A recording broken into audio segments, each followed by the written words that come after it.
I was home alone for Christmas. I'd recently moved into this new place, and it's a little bit too big for just me.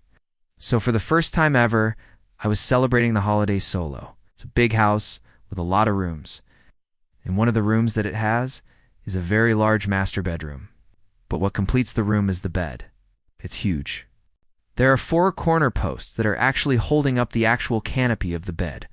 It's like fit for a king or queen. Now, there are 2 windows in this room, and they don't have any curtains. They're very large windows. They let in a lot of light during the day, which is nice because then you can see everything in the room. But at night, it's a little creepy because you can see everything outside the window, but they can't see inside. Well, except for one window. One of the windows actually reflects the lights from the room. And if someone were to stand outside that window at night, they would be able to see right into my bed. There's also a full-length mirror on the wall directly across from the window, and it spans the width of the entire wall.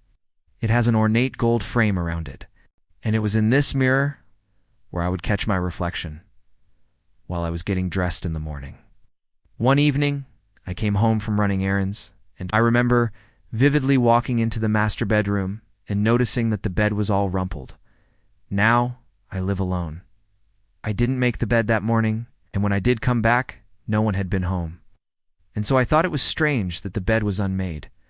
It was just kind of thrown together, and I thought maybe one of the cleaning ladies had made the bed, but it was just kind of tossed together. It seemed wrong. It seemed wrong to me. It seemed weird. So I just thought nothing of it. I remade the bed and went about my business. The next day I came home again, and the same thing. The bed was unmade, crumpled, rumpled, messy. And now I'm thinking, wow, that's strange. No one's been in here.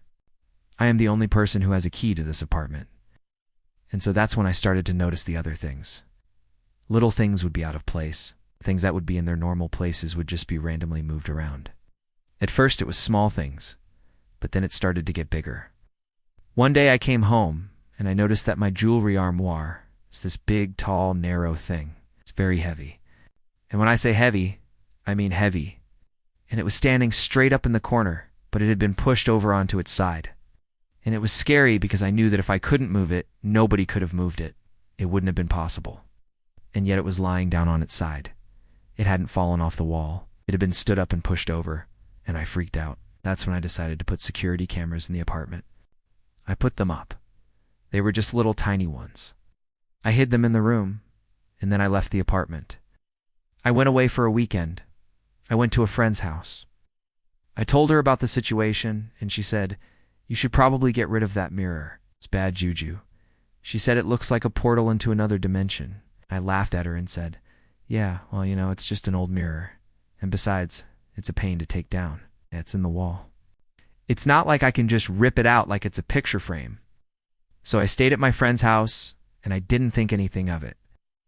And the following morning, I woke up and I got ready, and I looked at my phone, and I saw that I had a notification from the Ring doorbell camera, and I opened it, and it was a delivery. Someone had gotten into my building, and they were buzzed in. And I saw on the camera that it was the cleaning lady, so I thought that's great. Maybe she finally came back to finish the job. I need to pay her anyway. Well, that's not what happened. What happened was she came into the apartment. She cleaned the apartment, and then she left.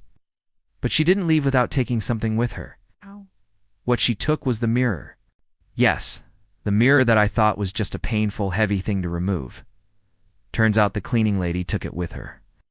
When I got home, I checked the cameras. I saw that she had taken it with her. And I thought, oh my God, that's why the bed was being messed up. That's why stuff was being moved around. She was coming in at night after I had gone to bed. She would crawl into my bed. And then she would leave, and she used the mirror as a portal to go back and forth. I mean, that's the only explanation I can think of. What else could explain a homeless person who buzzed into my apartment building, stole my mirror, walked out with it, and then never came back?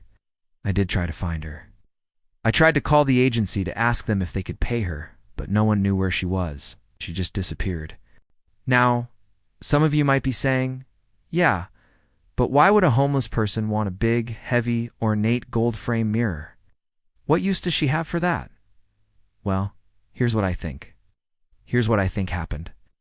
I think she used it as a portal to escape to another dimension where there was more stuff to steal. You see, in our world, we're held back by gravity, by physics, by dimensions, by realism, by things that prevent us from just walking into walls or walking through mirrors. But in another dimension, maybe those things aren't real. Maybe there's no gravity. Maybe you can walk through walls. Maybe you can do whatever you want. And I think that that's what the portal allowed for. It allowed her to get into another dimension where she was unconstrained by the laws of physics or the laws of our society or the rules of our world. And yes, you may be asking, did I report her?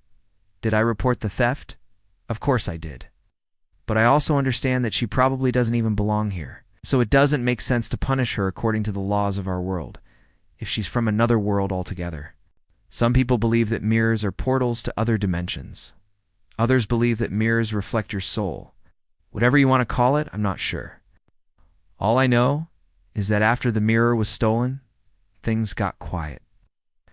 No more footsteps in the middle of the night. No more things being moved around. No more disturbances.